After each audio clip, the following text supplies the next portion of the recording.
अस्सलामुअलैकुम सितारों के सफ़र पर खुश आमदीद। आज की वीडियो बहुत ख़ास है क्योंकि हम बात करने जा रहे हैं एक ऐसे छाया ग्रह की यानी कि प्लैनेट की जो कि ना सिर्फ अजीब है बल्कि अक्सर लोग इसको गलत समझते हैं या फिर समझने से कतराते हैं। और वो है केतु। केतु एक ऐसा छाया ग्रह है जो दिखाई तो नहीं देता लेकिन ज़िंदगी की गहराइयों में उतर जाता है। अब केतु एंटर कर रहा है सिंह राशि में यानी कि लियो में। सवाल ये है कि क्या ये आपकी कुंडली में कोई कार्मिक तूफान लेकर आ रहा है या फिर कोई रूहानी दरवाजे खोलने जा रहा है। आज हम समझेंगे कि केतु लियो में होने का मतलब क्या है। हर राशि के बारे में बात करेंगे, हर कुंडली के बारे में बात करेंगे और वीडियो के आखिर में मैं आपको रेमेडीज भी बताऊंगा कि केतु को पॉजिटिव कैसे किया जा सकता है। लेकिन उससे पहले हम जानेंगे कि केतु है क्या चीज़, किन चीज़ों को रूल करता है, कहाँ पर पॉजिटिव है और पॉजिटिव है तो क्या दे रहा है, और नेगेटिव कहाँ पर है, और अगर नेगेटिव है तो नेगेटिविटी में क्या दे रहा है आप लोगों को। आइए जानते हैं। वैदिक एस्ट्रोलॉजी के अकॉर्डिंग इसका जो नाम है वो केतु है। इसको एक कॉमेट भी कहा जा सकता है। यह डिटैचमेंट का ग्रह है। इसका जो एलिमेंट है फायर है, ठीक है। केतु रिप्रेजेंट करता है ट्रांसफॉर्मेशन को, इनर प्योरिफिकेशन को और शार्प परसेप्शन को।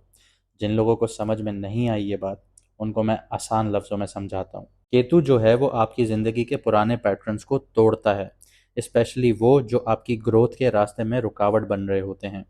कभी ये बदलाव सडन होते हैं, जैसे जॉब लॉस हो जाएगी, ब्रेकअप्स हो जाएंगे, और इसके अलावा किसी भी चीज़ को लेके या किसी भी रिश्ते को लेके डिससेटिस्फैक्शन शो करेंगे, मुतमईन नहीं होंगे। लेकिन इसका असली मकसद जो होगा वो आपको अपना आप बनाना होगा। मतलब ये कि जो आप दुनिया को मास्क पहन के दिखाते हैं कि मैं ऐसा हूँ, एक दोहरी पर्सनालिटी अपनाते हैं, उससे बिल्कुल अलग आपको अपने आप में तब्दील करना होता है। जैसे राहु की सीरीज में मैंने आपको बताया था कि वो इल्यूजन्स क्रिएट करता है, केतु बिल्कुल उसके बरक्स चलता है और ये आपके अंदर के इल्यूजन्स को ख़त्म करता है।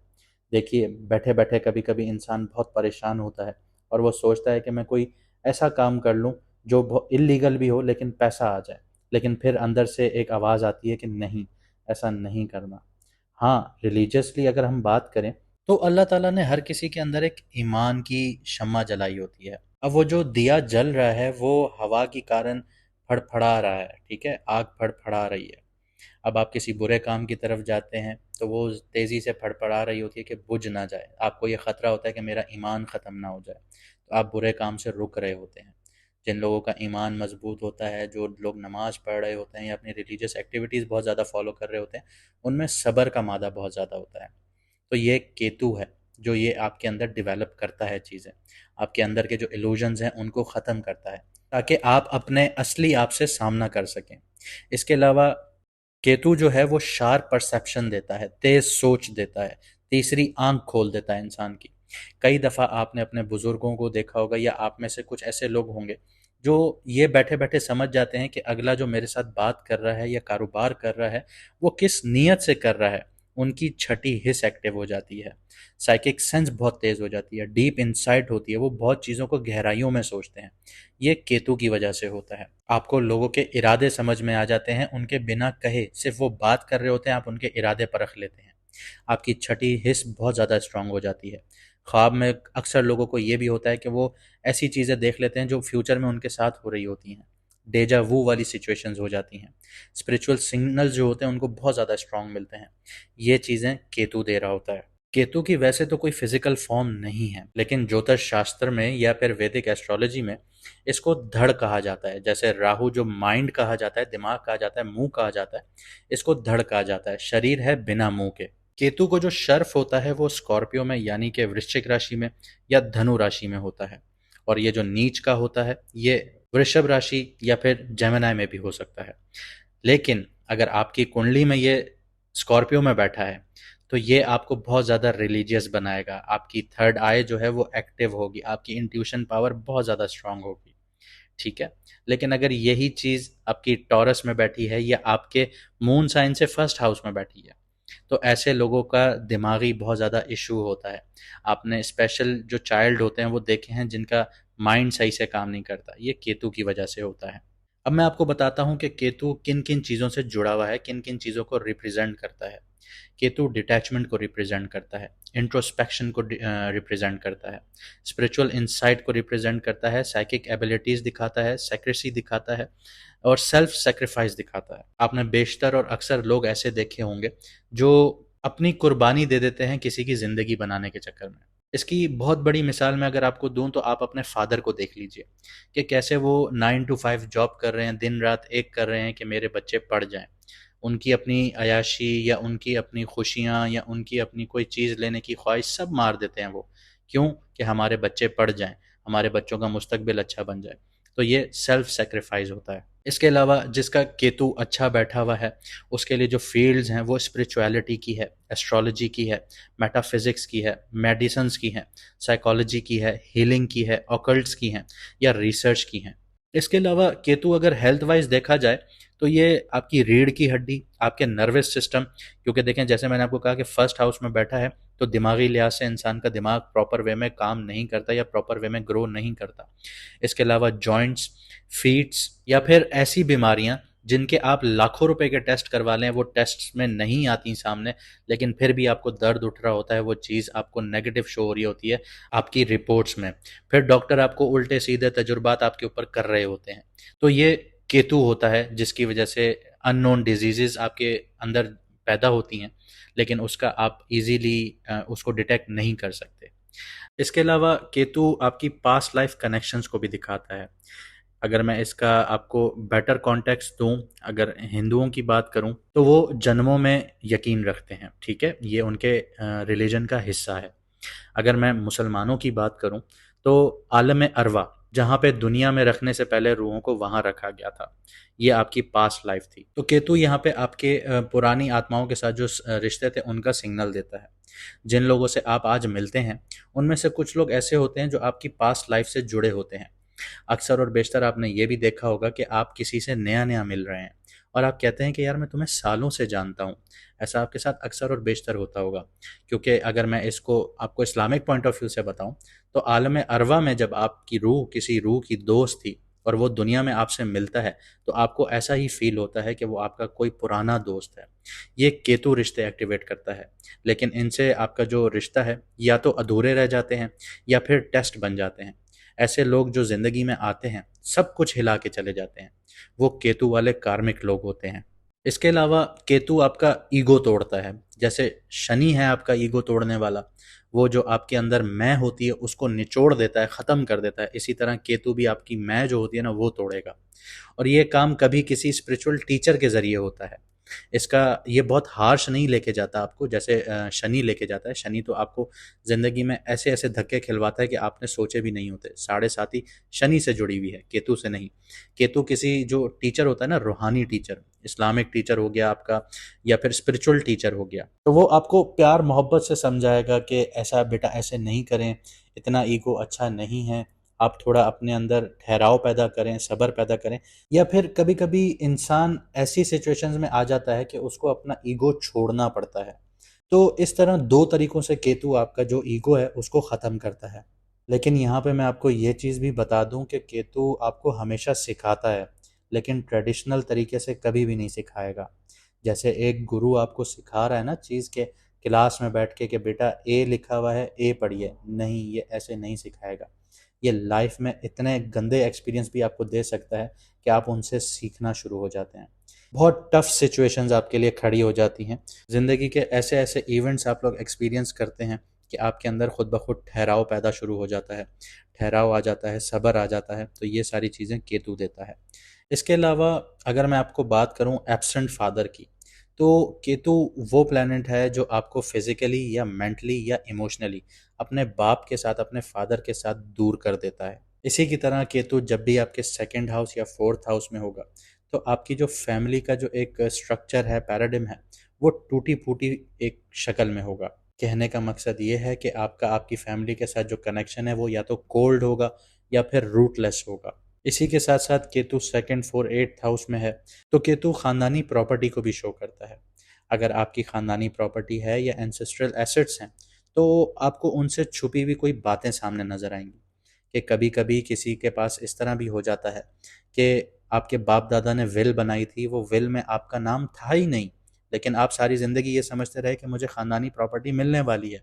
तो इस तरह की छुपी हुई बातें भी सामने आ जाती हैं, डिस्प्यूट्स भी आ जाते हैं प्रॉपर्टी के ऊपर। कभी कभी लीगल या स्पिरिचुअल रीजंस की वजह से वो प्रॉपर्टी आपके हाथ से चली जाती है। इसके अलावा केतु यहाँ एक डिटैचमेंट क्रिएट कर रहा होता है, जैसे किसी चीज़ के होने के बावजूद उसका फ़ायदा नहीं मिलता। आपके पास विरासत में करोड़ों रुपए की प्रॉपर्टी है, लेकिन आप उससे फ़ायदा ही नहीं उठा पा रहे, या फिर आपके नाम हुई लेकिन हाथ से निकल गई। आपके नाम होते ही आपके बच्चों के नाम चली गई, या आपकी बीवी के नाम चली गई, या आपकी माँ के नाम चली गई, या किसी और के नाम चली गई। इस तरह की भी सिचुएशंस केतु क्रिएट कर देता है।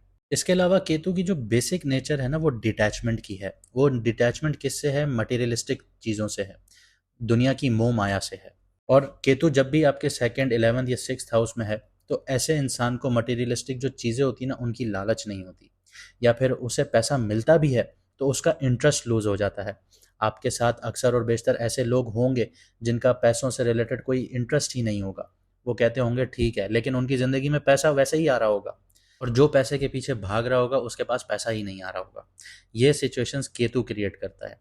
केतु कहता है तुम मुझे डिटैचमेंट दो, तुम्हें सब कुछ मिल जाएगा, क्योंकि ये अल्लाह का बनाया हुआ निज़ाम है। वो आपसे यही चाहता है कि दुनिया में मोह माया से हट जाइए, आपको सब मिल जाएगा। आप उसके पीछे आइए, उसकी इबादत कीजिए। तो ऊपर वाले का निज़ाम आपको इसी तरह सपोर्ट करेगा। इसके अलावा केतु की जो अच्छी बात है वो ये है कि वो इंसान को ऐसा बना देता है कि वो स्पिरिचुअल डोनेशंस बहुत ज़्यादा करता है। जैसे मस्जिद में चंदा देना या मंदिरों में चंदा देना।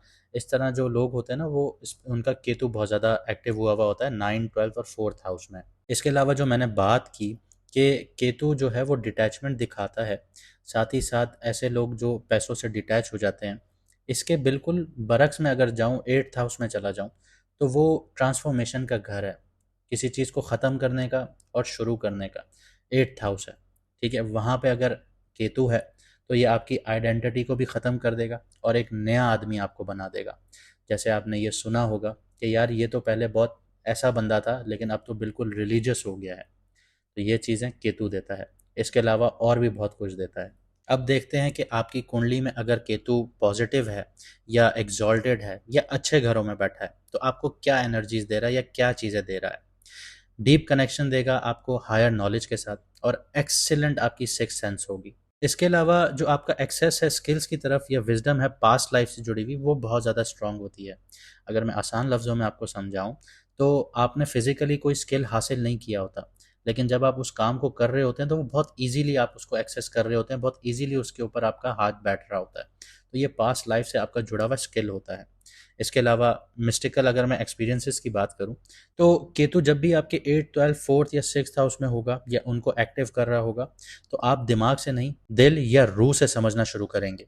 ये तजुर्बे कभी कभी ड्रॉने भी होंगे या कभी कभी डिवाइन भी लगेंगे आप लोगों को। साथ ही स्पिरिचुअल रैम के साथ या बहुत ज़्यादा सटल कनेक्शन महसूस करना शुरू हो जाएंगे आप लोग। अगर मैं आपको एक मिसाल दूं कि कभी कभी सपनों में या फिर आप लोग बैठे हुए होते हैं, आपका माइंड कहीं और चल रहा होता है, तो आप फिजिकली ना अपनी बॉडी से बाहर निकल कर ट्रैवल कर रहे होते हो, जैसे किसी और डायमेंशन में घूम रहे हो, किसी और प्लेस पर घूम रहे हो। तो इस तरह की चीज़ें आपके साथ बहुत ज़्यादा होना शुरू हो जाएंगी। आपको ऐसी इमेजेस, लोग या इवेंट्स का विजन आ रहा होगा जो बाद में सच हो रहा होगा, जैसे डेजा वू वाली सिचुएशंस होती हैं। आप लोग बैठे होते हैं, आप लोग कोई चीज़ देखते हैं, सोचते हैं, समझते हैं, आप कहते हैं यार ये तो मेरे साथ कुछ दिन पहले हुआ था, लेकिन कुछ दिन बाद हो रहा होता है आपके साथ। या किसी और के लिए ये चीज़ें इंपॉर्टेंट होती हैं, आप किसी और के लिए ये चीज़ें देख रहे होते हो। आपके सपने सिर्फ इमेजिनेशंस नहीं होते, वो गाइडेंस होती हैं आपके लिए, वार्निंग्स होती हैं, या डीपर मैसेजेस होते हैं आपके लिए। कभी कभी आपको लगता है कि कोई रूहानी टीचर या आत्मा आपसे बात कर रही है। तो ये चीज़ें केतु के पॉजिटिविटी की एक निशानी होती है।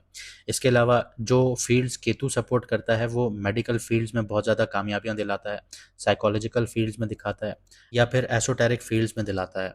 एसोटेरिक फील्ड्स वो फील्ड्स होती हैं जो हर किसी को समझ में नहीं आती। सरफेस पे इसकी नॉलेज कभी भी समझ में नहीं आएगी। इन्हें समझने के लिए अंदर की आंख को, थर्ड आई को खोलना होगा, और खामोशी से आपकी छठी हिस्स इसके लिए बहुत ज़्यादा ज़रूरी होगी। देखें, एसोटेरिक जो सिचुएशंस होते हैं या तजुर्बे होते हैं ना, ये लॉजिकल माइंड से कभी भी समझ में नहीं आते। इसके अलावा जो पॉजिटिव केतु की जो निशानी है वो एबिलिटी है आपकी कि आप मटेरियलिस्टिक जो चीज़ें हैं उनसे डिटैच हो जाते हैं, उनसे ऊपर के हो जाते हैं, आपके लिए मायने ही नहीं रखती। यहाँ पे हिडन गेन्स भी मिलते हैं इंसान को केतु की वजह से। वो क्या है कि सडनली आप स्पिरिचुअली बहुत ज़्यादा ऊपर चले जाते हैं या मटेरियली आपको अपलिफ्टमेंट मिल जाती है, लेकिन अनकन्वेंशनल तरीकों से। अब देख लेते हैं कि केतु नेगेटिव है या कहीं नीच का बैठा है या किसी मैलेफिक प्लैनेट के साथ नज़र बना रहा है, तो आपको क्या दे रहा है। केतु आपको मेंटल डिटैचमेंट देगा, आइडेंटिटी क्राइसिस दे सकता है, जैसे मैंने आपको बोला कि दिमाग प्रॉपर ग्रो नहीं करता। इसके अलावा आपका जो एम होता है ज़िंदगी का, ये एमलेसनेस कर देता है आप लोगों को। इसके अलावा आपका जो ऑटो इम्यून सिस्टम है उसमें बहुत ज़्यादा इश्यूज आते हैं, आपका इम्यून सिस्टम बहुत ज़्यादा वीक होता है। इसके अलावा मिस्टीरियस ऐसी बीमारियां आती हैं जो किसी भी रिपोर्ट से सामने नहीं आ रही होती।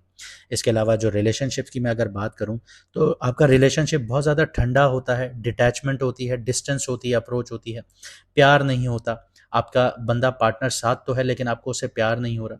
फैमिली में रिफ्ट्स देखी जाती हैं।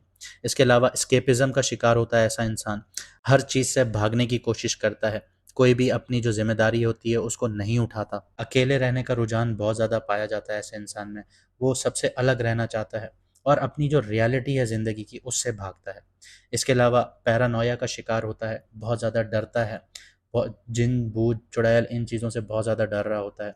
स्पिरिचुअली बहुत ज़्यादा डिलूजन्स का शिकार होता है और हेलुसिनेशन का भी बहुत ज़्यादा शिकार होता है। मतलब अजीब अजीब चीज़ें उसके दिमाग में चल रही हैं, उसको समझ में नहीं आ रही हैं, डर रहा है, खौफ आ रहा है, सबकॉन्शियस माइंड एक्टिव है, तो ये इस चीज़ का भी केतु शिकार करता है।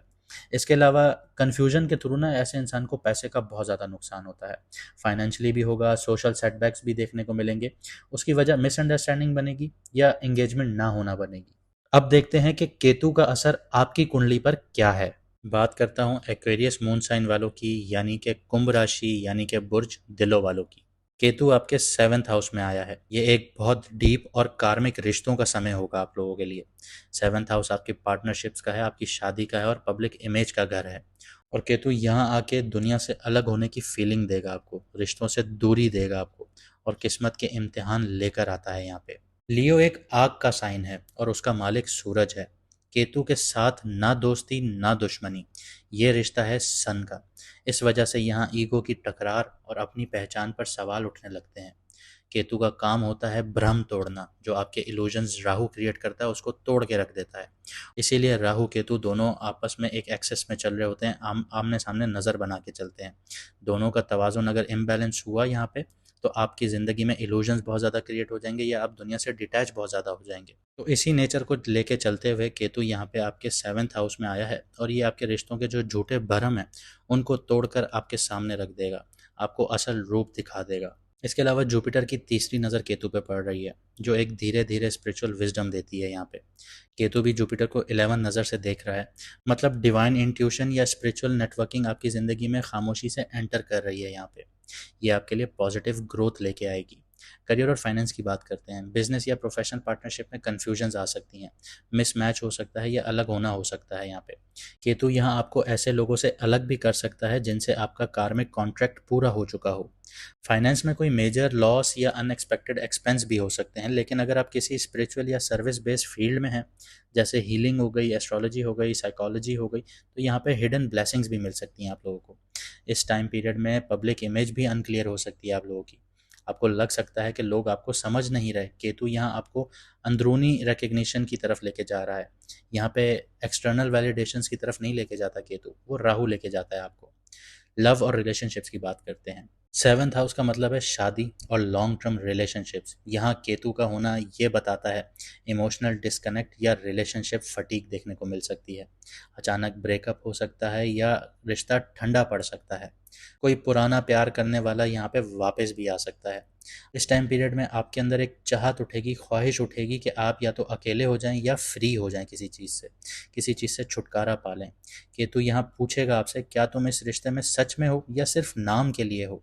जो रिलेशनशिप्स रियल हैं, स्पिरिचुअली अलाइंड हैं, वो सरवाइव करेंगे, बाकी या तो अलग हो जाएंगे या डीपली ट्रांसफॉर्म हो जाएंगे।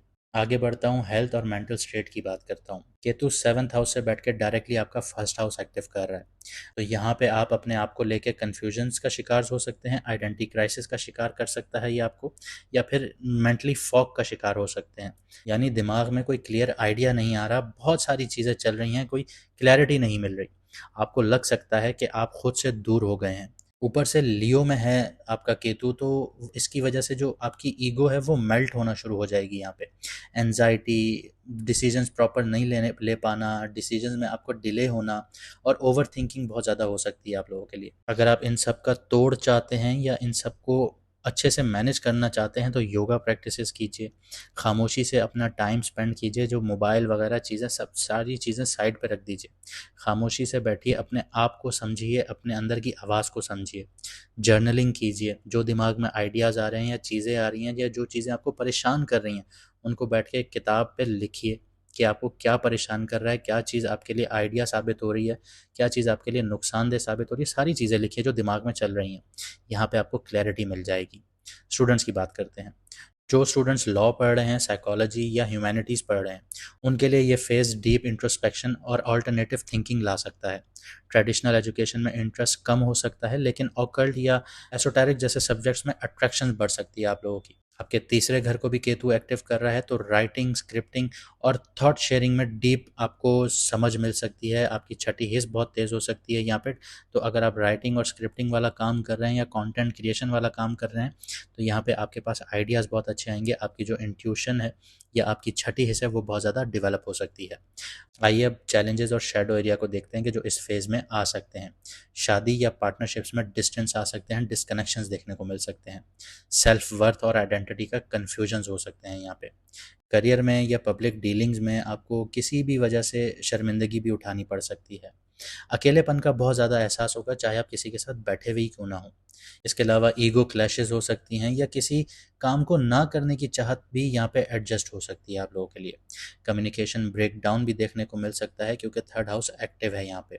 केतु यहाँ पे आपको ऐसे लोगों से अलग करेगा जो सिर्फ बाहर की अपीयरेंस तक लिमिटेड थे। ये प्रोसेस पेनफुल तो होता है, बहुत तकलीफ दे तो होता है, लेकिन असली लोग, जेन्युइन लोग तभी मिलते हैं जब आप कुछ तकलीफ़ें बर्दाश्त करके आगे बढ़ते हैं। देखें, असली दोस्ती भी वही है जो अंदर से साफ हो, ना कि सिर्फ सामाजिक लेबल हो या कंफर्ट को कवर कर रहा हो, या कोई ऐसा दोस्त हो जो ऊपर ऊपर से आपको दोस्त तो बोलता हो लेकिन अंदर ही अंदर से आपको खा रहा हो, लूट रहा हो, आपका ही दुश्मन बना हुआ हो। तो ये टाइम पीरियड ऐसे लोगों को आपसे दूर कर देगा। अगर आपकी कुंडली या आपके जायचे में केतु वीक है या फिर आप उसको पॉजिटिव बनाना चाहते हैं या उसकी नेगेटिविटी कम करना चाहते हैं, या पहले से ही पॉजिटिव है आप उसको और पॉजिटिव करना चाहते हैं, तो हर वेनसडे वाले दिन काली रंग की गाय की खिदमत कीजिए, उसको खाना खिलाइए। 2 रंग के कुत्ते को खाना खिलाइए। परिंदों को दाना डालिए, स्पेशली कौवों को। इसके अलावा जो बहुत इम्पोर्टेंट चीज़ है ना, माज़ूर शख्स या डिसेबल इंसान की खिदमत कीजिए। ऐसे लोगों का मजाक कभी भी मत उड़ाइए। देखिए, ये इस्लामिक पॉइंट ऑफ व्यू से भी एक चीज़ बहुत वैलिड है कि आप किसी के माजूरी का मजाक उड़ाते हैं तो ऊपर वाला आपके लिए भी वैसे ही सिचुएशंस क्रिएट कर देता है। आपको ऐसे मजाक नहीं बनाने चाहिए किसी भी माजूर का। वैसे अगर मैं वैदिक एस्ट्रोलॉजी की बात करूं तो केतु फेसलेस है, उसकी शक्ल नहीं है, तो वो भी यही चाहता है कि आप लोग माजूर की खिदमत करें, माजूरों को खाना खिलाइए। उनको अगर आप अडॉप्ट कर सकते हैं अडॉप्ट कर लें, अगर आप अडॉप्ट नहीं कर सकते तो ऐसे सेंटर्स में जाएं जहाँ पे वो होते हैं, उनकी खिदमत कीजिए, उनको कपड़े लेके दीजिए, उनको खुश कीजिए, उनका मजाक ना उड़ाइए। ये भी आप लोगों के लिए एक रेमेडी है केतु के लिए। इसके अलावा कंबल, छाता, काली उड़द दाल, गरम कपड़े, कस्तूरी या फिर लहसुन, इस इन चीज़ों का सदका या दान कीजिए। ये आपके लिए, केतु के लिए फ़ायदेमंद होगी। उम्मीद करता हूँ आपने इस वीडियो से बहुत कुछ सीखा होगा और बहुत कुछ समझा होगा अगर आप यहाँ तक पहुँच चुके हैं। मानता हूँ ये वीडियो बहुत ज़्यादा लंबी हुई, लेकिन इसका मकसद सिर्फ इतना था कि आप समझ भी सकें और आपके साथ जो आने वाले हालात हैं कैसे बनेंगे उनको समझ सकें और आप सही कदम उठा सकें। इसके अलावा रेमेडीज़ कीजिए, अपने केतु को बेहतर बनाइए। मुझे दीजिए इजाज़त, मिलते हैं अगली वीडियो में सितारों के सफ़र पर।